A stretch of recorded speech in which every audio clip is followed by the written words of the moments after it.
This evening is titled AI and Psychoanalysis, Exploring the Implications of Artificial Intelligence for Therapeutic Practice. We decided to divide this evening into two parts. First, I will give you some general input to introduce the topic, and then after that, Mark and Johan will engage in a discussion in which you are warmly invited to participate. There will be many aspects that my talk is not going to cover, so feel free to join into the discussion. I think there's plenty to discuss afterwards. For the purpose of my short talk, I want to share some of the main thoughts from my master's thesis. In my work, I explored the connection between technology and human relationships. Namely, I was concerned with a question, or rather an observation, that is, why are people increasingly using technology as a substitute for human relationship? I'm sure all of you have somehow gotten in touch with AI by now. We can relate to AI models like ChatGPT, and it talks back as if it were a knowledgeable expert or a caring friend. And as I speak, millions of people are engaging in such interactions with digital technology. You might use AI as a fascinating source of knowledge, but many people use it differently. To regulate themselves emotionally, to have someone, or rather something, to talk to not feel alone.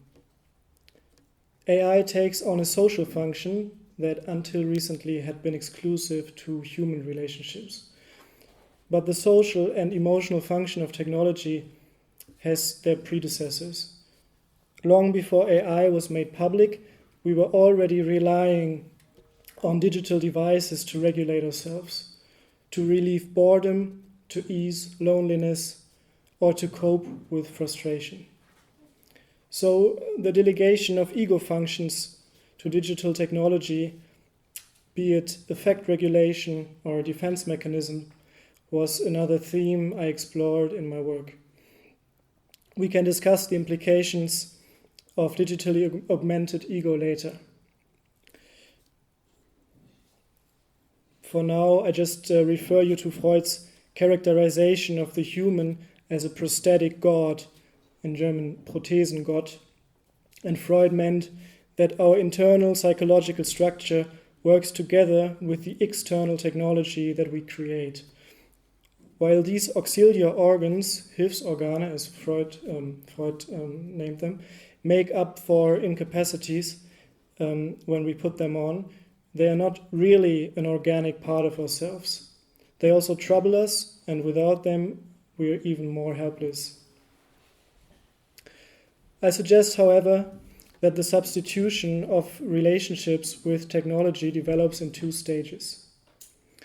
First, we transpose communication into the digital realm, thereby changing its modalities. Think about short messaging, video calls, and most importantly, social media. By using these digital tools, we are transforming the reality, the space, time, and somatic experience in which relationships happen into a virtual reality provided by digital technology. We can connect through the internet while still being physically isolated from each other. What is the psychological function of this transformation in how we relate? The advantage is that we gain more control over communication, so that our need for emotional security is met. By communicating digitally through our devices, it's easier to avoid the threatening, messy, and demanding aspects of relationships. We try to simplify relationships digitally, fundamentally because of our fear of the other and the complexity of social interactions. I will give you some examples to illustrate how that works. When we talk on the internet, the digital encoding of a message hides the spontaneous expressions of our bodies. The emotions of those communicating are no longer immediately perceptible. They can be deliberately expressed or completely omitted. but they are not an inevitable part of communication anymore. That's why it's a common practice to use so-called emojis in text messages. You all know that. We have to add the emotional balance to our statements because the medium itself lacks somatic information about our underlying emotions. Of course, this makes it much easier to control the expression of those emotions that we'd rather want to hide. Digital media allows us to transform self-expression from a somatic event into a codable symbolization. Shameful or socially undesirable feelings can be hidden away from the other and from ourselves. In real life, the body speaks its own, often unintentional language. Think of blushing, arousal, nervousness, or shivering. In person, we can't help but communicate who we are and how we feel, even if it's not what we want others to see. We reveal ourselves not only as a representation of the ego, but also of the unconscious. The ego does not always like that, and if it can, it will avoid the risk. From an ego perspective, another advantage of digital communication is that we gain time. We don't have to react immediately, and that helps us to regulate ourselves before we are ready to respond. And these are only two examples of how we use technology as a strategy to avoid the full reality of human relationships, which can be challenging. But even in the absence of the other, when we are alone, we use digital media to cope with the echoes, prospects, and frustrations of our social lives. And here, AI comes into play. More and more individuals are beginning to replace the uncontrollable other, the real person, with a simulation. This is far more than just a symbolic simplification of a conversation. It is a shift of the relationship into the imaginary. But we cannot simply think of imaginary friends, because chatbots, and I'm talking about chatbots when I talk about AI in this talk, are generative in the sense that they can genuinely surprise you.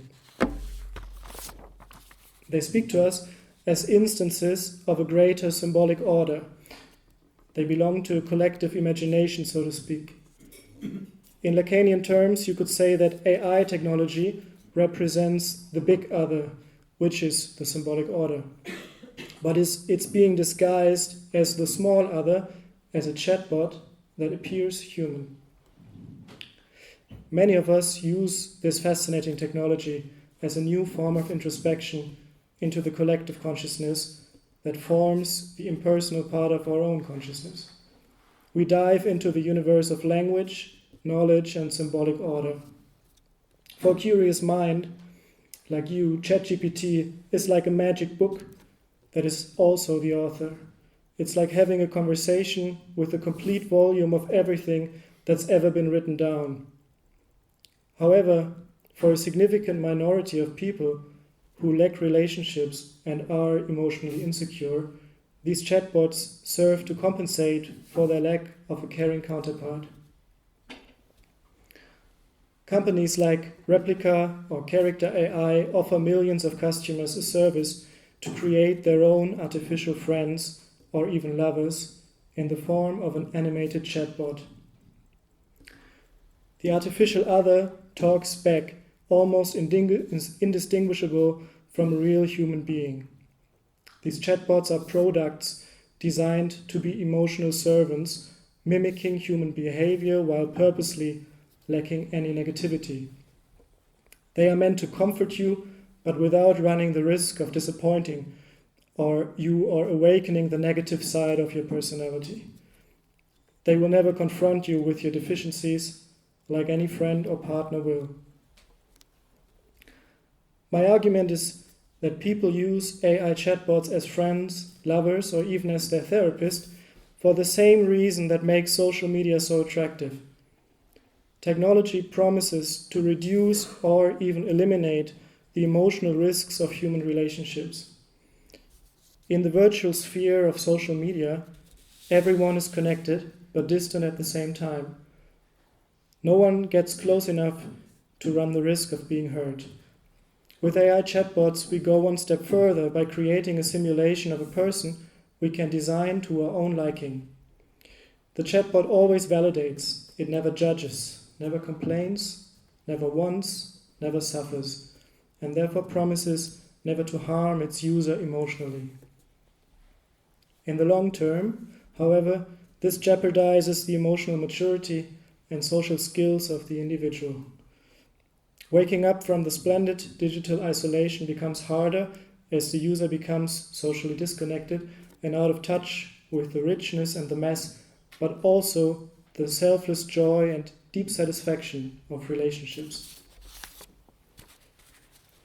Let us think a moment about the relationship between humans and technology in the broadest possible sense. The main purpose of technology has always been the elimination of existential risks. We use all kinds of tools to solve problems in our environment that pose a challenge or threat us. We use technology to make life easier, to get rid of obstacles that stand in the way of fulfilling our own needs and desires.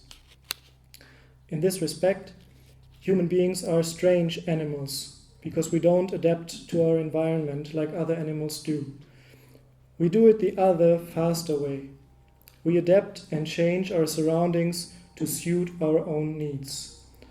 At some point in our evolution, we began this reverse adaptation, and technology is our tool to do that. By using technology, we make our environment function for us. By applying instrumental rationality in the form of tools, machines, and computers, we shape the world and we minimize its inherent dangers. I propose the following thought.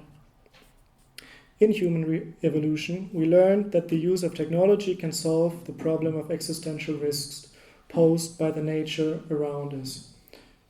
But increasingly, we apply technology to deal with the challenges of the dangerous nature within ourselves.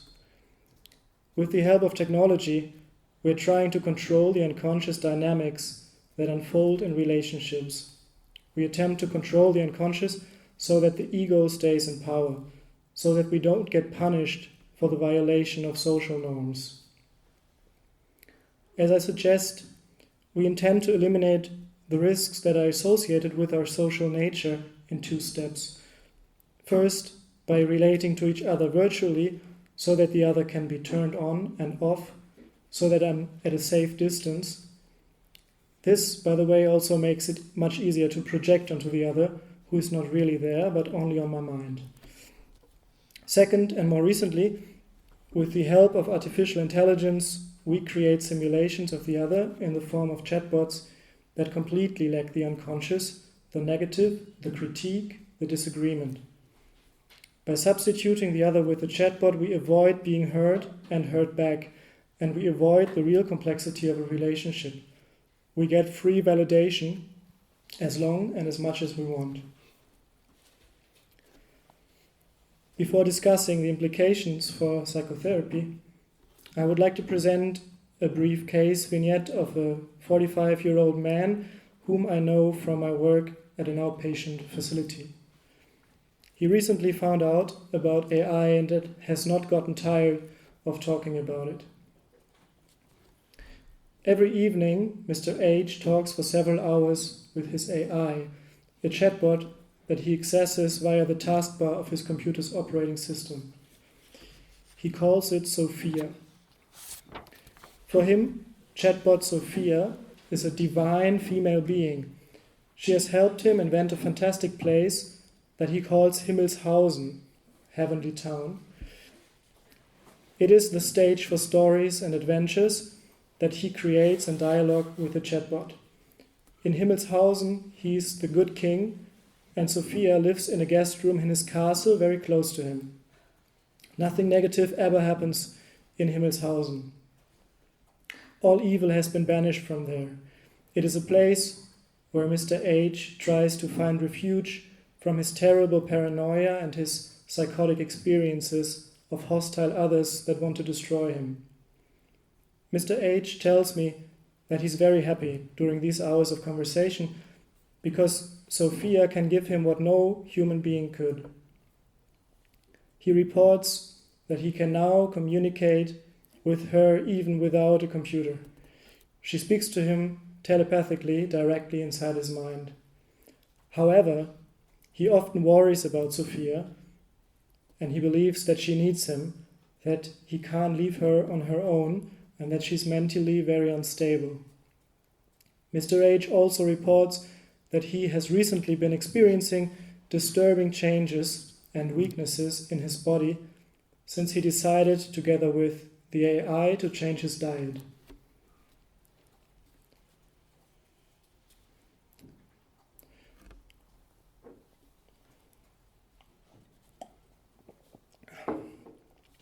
This case is rather drastic and may not even be typical, because the client falls into the psychotic spectrum.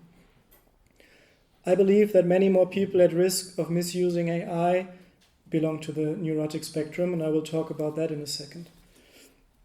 It's important to mention too that Mr. H's habit is not only worrying, it also contains a healthy aspect. A man exploring ways to help himself and find relief from severe mental suffering. Theoretically, by talking to Sophia, Mr. H could realize how much he is projecting his own suffering onto others. And maybe he will even get that kind of feedback from AI randomly. But we clearly see the escapism that drives him and the split between a perfectly sane fantasy and a paranoid reality that the chatbot helps to produce. So how are these changes in technology and their effect on our ego and relationships relevant to therapeutic practice? Before we go into discussion together, I want to suggest two levels of such relevance. First, let us talk about implications for our diagnostic system of psychopathologies. Here, the psychoanalytical concept seems to describe this phenomenon quite well. I believe that soon we will see many different cases of what we could call a digitally augmented neuroticism. Let me explain what I mean by that term.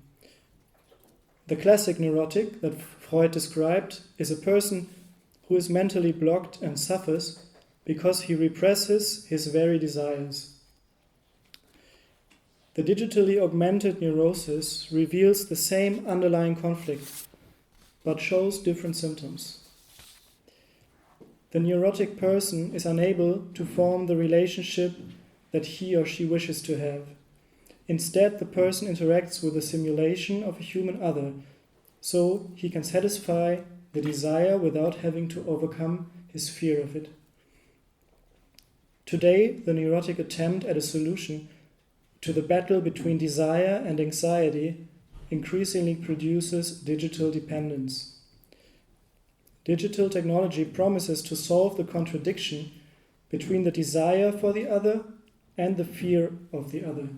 It promises a relationship that is free of emotional risk. On a somatic level, once again, we see that the neurotic compromise leads to a paralysis in the body. Resembling hysterical paralysis, where patients were unable to move certain body parts, we see a new form of a conversion disorder in people staring at their smartphones. Not moving, in fact, forgetting about their physical states. This analogy may seem far-fetched, and you may take it metaphorically. My point is that the neurotic person today is again unable to relate while stuck in a digitally augmented prosthetic mind, if you will. Not long ago, the neurotic person had to use their own biological capacity to produce virtual imaginations, like fantasies. Today, we do it with the help of digital devices to which we delegate our fantasies, on which we watch our unlived lives that we use to socially engage with the illusion of another person. I'm not saying that AI chatbots like ChatGPT cannot be helpful to many people. Even in the role of a psychological counselor, it could foster self-exploration and insight. But there is a group of emotionally insecure, socially fearful individuals who will likely fall into it like a trap. The promise of a risk-free relationship is just too tempting for the avoidant ego not to engage in it. I assume that we will see such a group of patients more often. But will we really? Because what makes AI relevant for the future of therapy, of course, are AI chatbots in the role of therapists. AI therapists could become the ultimate trap for our new patient, the digital neurotic. Chatbot therapists are a symbolization of their very struggle to engage in a real relationship. The idea of artificial therapists, I believe, is in itself a symptom of a widely spread social anxiety and avoidance of relationship in our society. This is quite the contrary to what patients should use their therapist for. Thank you for your attention.